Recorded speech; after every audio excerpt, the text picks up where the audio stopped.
मित्रों नमस्कार, मैं हूं राकेश कुमार। आप देख रहे हैं मत अभिमत। मित्रों, ये राजस्व विभाग ने एक ऐतिहासिक फैसला किया है और यह फैसला किसानों के लिए बहुत सुकून देने वाला है, या यूं कहें कि किसानों को इससे बहुत बड़ा आर्थिक लाभ होगा, आर्थिक बोझ हटेगा। क्या हुआ है यह बात समझिए, आप भी आश्चर्य में पड़ जाएंगे। और वो ये कि अब जो ज़मीन का बंटवारा होता था, ज़मीन के बंटवारे के लिए जो रजिस्टर्ड दस्तावेज प्रमाण पत्र लेने की ज़रूरत होती थी, उसके लिए रजिस्ट्री ऑफिस या निबंधन से जो निबंधन पत्र बनवाया जाता था उसमें बहुत पैसा लगता था। लेकिन अब सरकार ने उसे मात्र कहा है कि वो निबंधन मात्र 200 रुपये के फीस पर हो जाएगा। अब आप चकरा रहे होंगे कि ये घटना तो हमने, ये कहानी तो हमने सुनी नहीं है। ये बात सही है, ये मामला बिहार में भी होता तो बहुत अच्छा होता, लेकिन यह मामला बिहार का नहीं है, यह मामला है महाराष्ट्र का। देखिए, महाराष्ट्र सरकार ने 200 रुपये गणना शुल्क देकर खेत के बंटवारे का पंजीकृत बंटवारा पत्र जारी करने का आदेश दिया है। मतलब कि अब जो ये फ़ी है ये मात्र 200 रुपये लगेगा।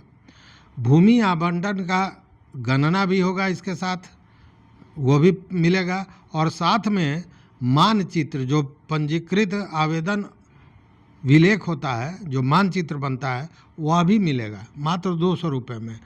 मतलब प्रमाण पत्र भी मिल गया और मानचित्र भी मिल गया, नक्शा भी मिल गया, और इस पर खर्च लगेगा मात्र 200 रुपये। जो वहाँ के राजस्व मंत्री हैं 52 किलो, उन्होंने पत्रकारों को बताया कि पहले जो जमाबंदी होता था वो आयुक्त के आदेशानुसार होता था, और वह जो गणना होती थी उसके हिसाब से शुल्क लिया जाता था, जो बहुत ज़्यादा था।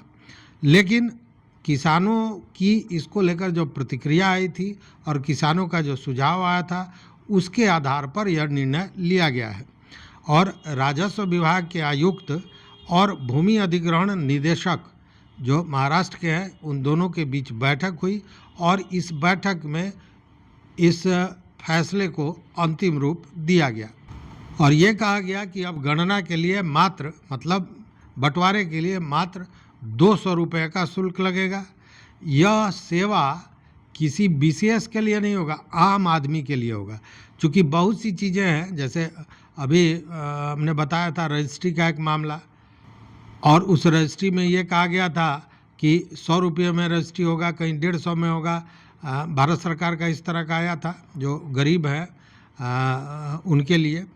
लेकिन उसमें भी वो जो आया था वो केवल सीमित कुछ क्षेत्र के लोगों के लिए आया था, जिनको लाल कार्ड है, या जो प्रधानमंत्री आवास योजना में घर बनाने जा रहा है, वैसे लोगों को ज़मीन का रजिस्ट्री के लिए आया था, जिसमें 100, 150, 200 विभिन्न राज्यों के लिए अलग तय किया गया है। लेकिन इसमें है कि ये आम आदमी के लिए है, हर कोई इसका लाभ ले सकता है और मात्र 200 में बंटवारे का प्रमाण पत्र ले सकता है, पंजीकृत करा सकता है। साथ में यह भी कहा गया है कि इसका लाभ सबसे बड़ा क्या है कि जो लोग इस बंटवारे को नहीं करा पा रहे थे, उन लोगों को इसका लाभ मिलेगा। मात्र 200 में वो बंटवारे का पंजीकृत करा पाएंगे, और इसका लाभ लाखों की संख्या में किसान परिवारों को मिलेगा।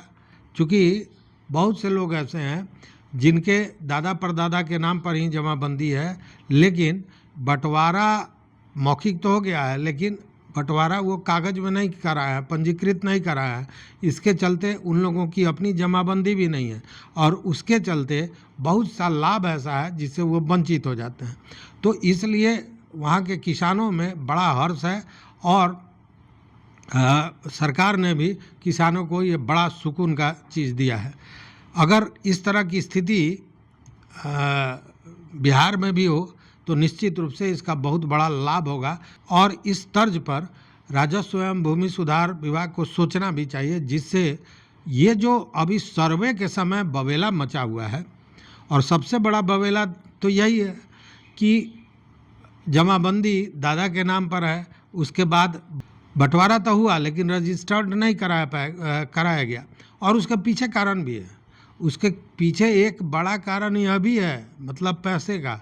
अगर ज़मीन का रजिस्ट्रेशन कराने जाते हैं आप बजाबते रजिस्ट्री ऑफिस से बंटवारे का, या फिर कोर्ट में जाते हैं, तो इन सारे जगह पर पैसा लगता है। इसलिए इन चीज़ों को अगर जितना कम खर्च में होने वाला और सामान्य रूप से हो जाए, कोई भाग दौड़ नहीं हो, तो निश्चित रूप से किसानों को इसका लाभ मिलेगा।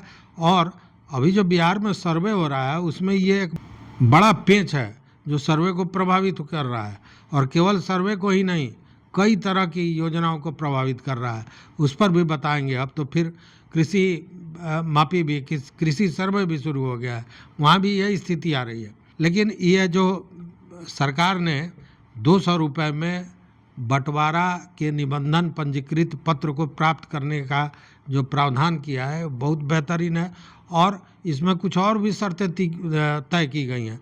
मतलब कि अगर कोई आवेदन देता है तो 90 दिन के अंदर में उसका निस्तारण कर देना है। और यह भी कहा गया है कि 7/12, मतलब कि जो मूल दस्तावेज है और जो मानचित्र है उसमें समानता रखनी है, उसमें कोई अंतर नहीं होना चाहिए। यहाँ वो मामला था, बहुत से मामले आए हैं कि मानचित्र में, मतलब जो नक्शा है, नक्शा पर अगर मापी करते हैं तो वो ज़मीन होता है मान लीजिए 17 डिसमिल, और जब ज़मीन पर जा रहा है तो वहाँ ज़मीन पर वो मात्र 14 डिसमिल है। या फिर आप नक्शा के हिसाब से, अपने कागज़ के हिसाब से आपने ज़मीन बेच दिया 17, और ज़मीन जब नापी किया गया तो 12, तो फिर एक विवाद का घर बन गया। तो इस तरह की घटनाएं लगातार होती रहती हैं, हर जगह होती है। इसलिए ये कहा गया है कि मानचित्र में और मूल दस्तावेज में एकरूपता होनी आवश्यक है। इससे क्या होगा कि पारदर्शी होगा, समय पे होगा, पैसा कम लगेगा, परेशानी कम होगी। तो ये एक बड़ा राहत वहाँ के किसानों को दिया गया है। देखते रहिए मत अभिमत। तो इस वीडियो में बस इतना ही। देखते रहिए मत अभिमत। मित्रों, चैनल पर नए हो तो सब्सक्राइब कीजिए, लाइक कीजिए, दोस्तों के साथ शेयर कीजिए और अपना विचार जरूर दीजिए। बहुत बहुत धन्यवाद। कोटिशः आभार।